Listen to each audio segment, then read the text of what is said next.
Hey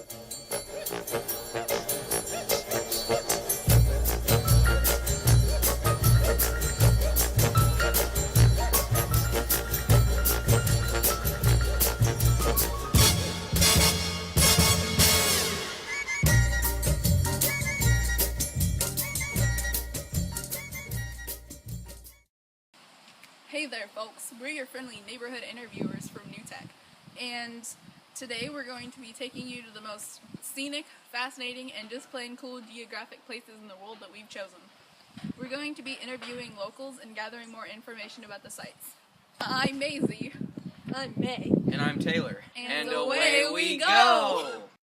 Here we are in the town of Carcross, Canada, right outside of Carcross Desert. Here we have a local to interview and tell us more about the desert. First off, what's your name? Justin Bieber. Get out!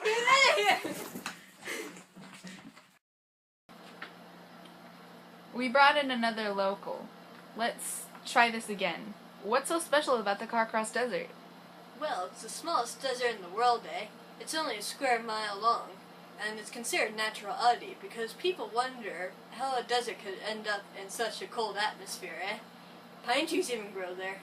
No maple trees? Afraid not. Would you like a cut for that man? Okay. Why should people make the Carcross Desert a high priority on their list of places to go? Well, regardless of its tiny size, it's pretty neat. It's not like other deserts where it's ridiculously hot and you find yourself gasping for water. You can go sandboarding there, and you can also hike along trails to go through and around the Carcross Desert. And you can also ride a variety of all-terrain vehicles that also take a tour around the desert. And I hear that snowboarding in the winter at Carcross Desert is a very unique experience. That's great to hear. Thanks for the interview, Lawrence.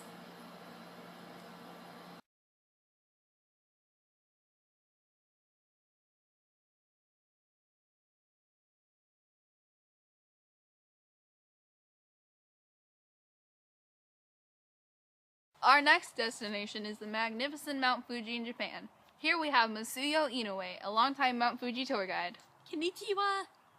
How long have you been a tour guide? Ever since I left the womb, I knew Mount Fuji was my life. Wow. Okay. So can you tell us? Yes, I can! Rising 12,388 feet above Japan in a graceful silhouette stands the magnificent Mount Fuji. For many years, it has been a popular tourist spot, and I have given my divine knowledge to all the tourists who climb with me to the shrine atop the mountain. You sure know your stuff, Miss Inoue. Can you tell us why tourists should go there? About the climb up the mountain? Yes, I can. Mount Fuji is an excellent place for travel, especially for large groups of students. The climb isn't hard at all. And also, the Japanese sunrise is something you should see. It's a once-in-a-lifetime experience. There is also several stations along the way for travelers to sleep and eat. That sounds superb. Do you know anything about places around the mountain? Oh, those things. Well, there are the 5 lakes that surround Mount Fuji, and they're called Fujigoko. And they're great places for like hiking and climbing and fishing, and there's also multiple hot springs and museums around the area for your pleasure. Wow. Thanks, Miss Inoue, for the interview and your enthusiasm.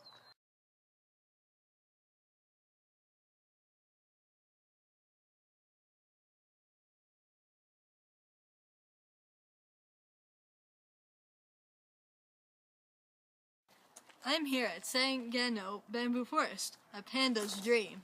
I've got Gao Gao here, the panda here, to tell us more about the forest.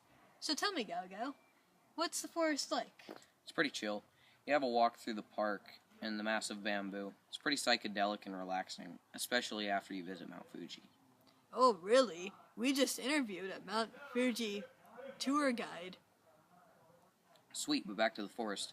If you can get a tourist to shut their trap for a few minutes, you can listen to the mesmerizing sounds the bamboo makes when the wind blows through. Seriously? Yeah, it's actually one of Japan's must-be-preserved sounds. That's how you know it's good. When would you say the best time to go is?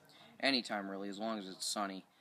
This way you can take perfect pictures of the bamboo. It's definitely something you want to remember.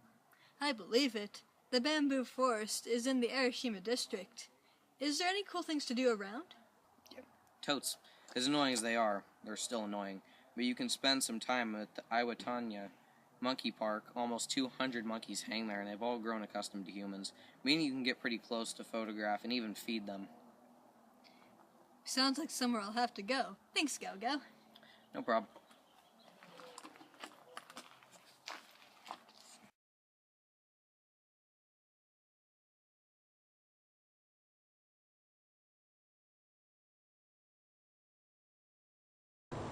If you wanted information, just pay for a tour.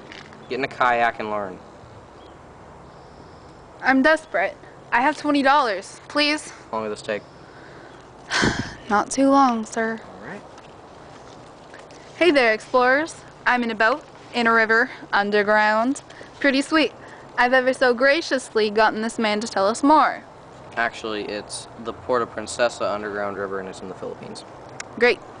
Thanks. So, can you tell us about the river? Sure, I highly recommend it for anybody. In fact, it's become one of nature's 7 wonders. It's impressive. An entire ecosystem in itself, pretty much, and it's got lots of bats, mammals, and flora. What's it like underground? It's beautiful. It's got this distinguishing limestone karst landscape, unlike anything you've ever seen before. It's really peaceful and serene. Sounds pretty rad. Is there anything to do around the river? Okay. Yeah, there's stuff to do around the river. Just above the river is St. Paul's River Cave. It's a completely different adventure from the river. It's massive chambers, and it's got so many stalagmites. Sounds like a journey. Well, thank you so much, Mr. Allen. Just a tour next time, alright? Will do, sir. Alright.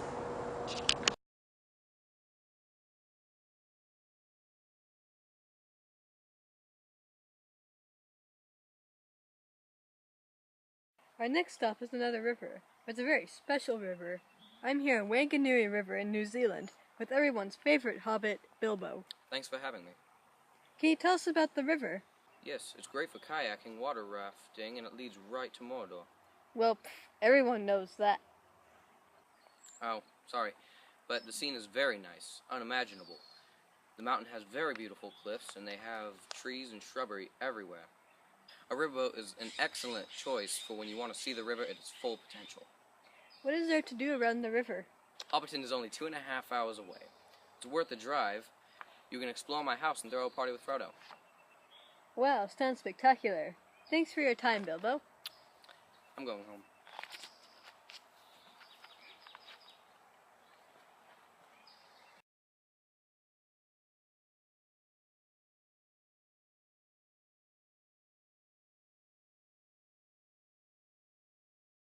It's mighty cold here at our next stop, the tucked away Blood Falls of Antarctica. Here with me I have... Peter Morrison. Can you tell us about Blood Falls? Yes, there's a lot of different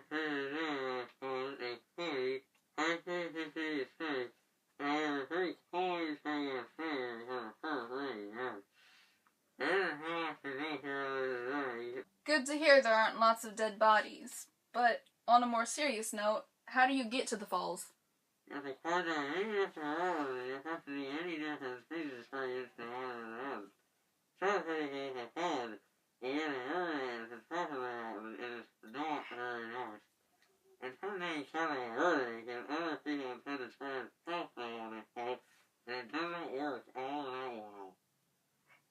Is there anything around the falls to do?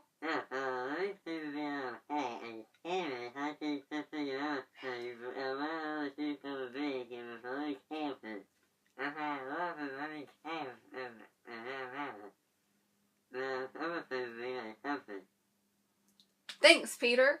Even though I had a very hard time understanding anything you said, I really appreciate the information about this oddity of nature. Let's head to our next site.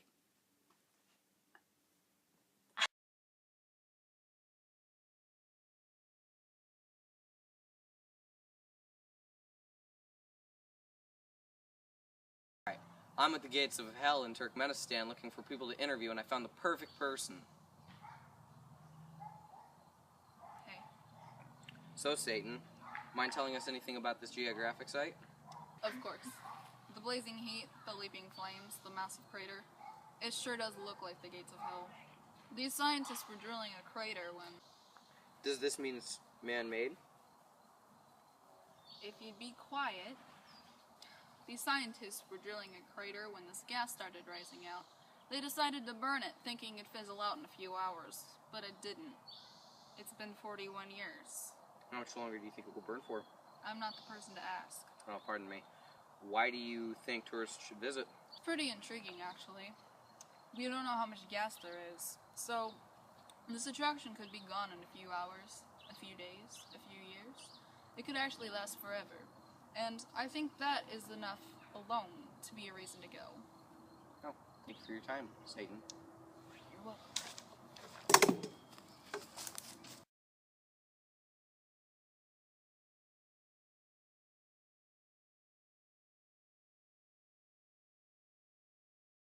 Here we are in Norway, atop Mount Zerag, about to view. Hello, Oh, I wasn't ready to introduce you. I'm Olaf. Yes, you are. Do you know anything about this site? Of course I do. Anna and I come up here all the time. Great. Can you tell us a little bit about it? Yes. A long time ago, a crack formed in the mountain and a rock fell in, and now people stand on it and take pictures. So it's just a giant rock stuck in a mountain crevice. Yes, it is. What's the climb up the mountain like? Not easy peasy, but not very hard, and if I can do it, a bunch of students can. That's great. And I almost forgot. Base jumping is a very big part of Zurich Bolton too. What's base jumping? It's where you jump off of things and you land using a parachute. Oh. I don't think we should recommend that to a group of students. Probably not. Well, thanks, Olaf. Let's get you home. Yep.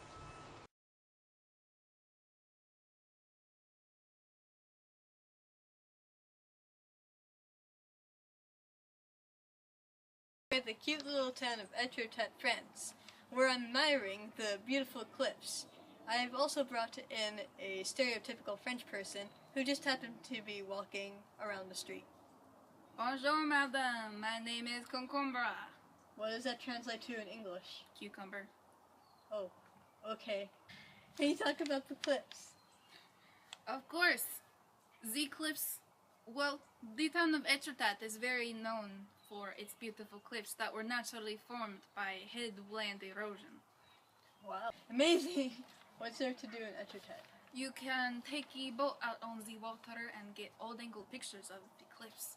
Or you can also visit the little town of Etretat, or take a picnic up on the cliffs after a hike. What's in the town? Historical buildings and hotels to rest. I suggest getting a French translation book though, because even though the, how you say, locals are very polite, they don't speak English. Sounds quaint. Thank you for your time. Oh, and we got you a half-eaten baguette. Wow. For Wow. thanks. Wow. Oui, oui, merci! Merci! Merci! I thank you, madame.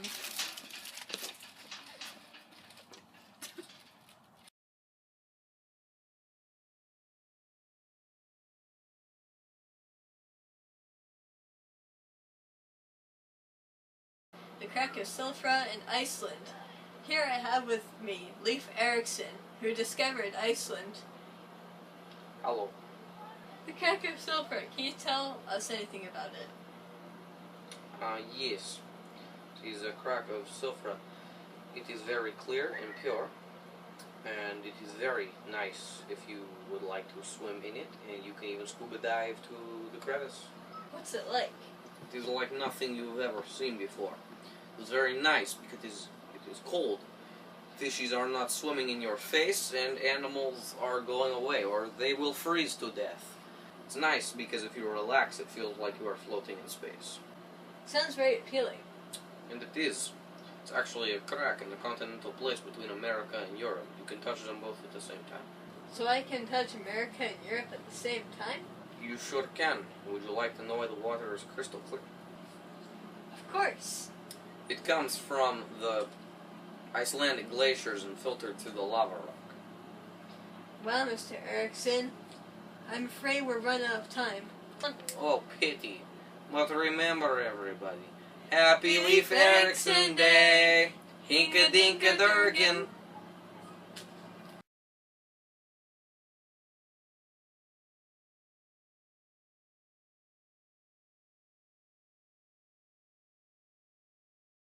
Thanks for joining us on this great adventure. Yeah, I had lots of fun. It was a blast! Okay, once again, thanks a lot. Bon voyage! Okay, that's it. Oh my god, that was so cheesy and horrible.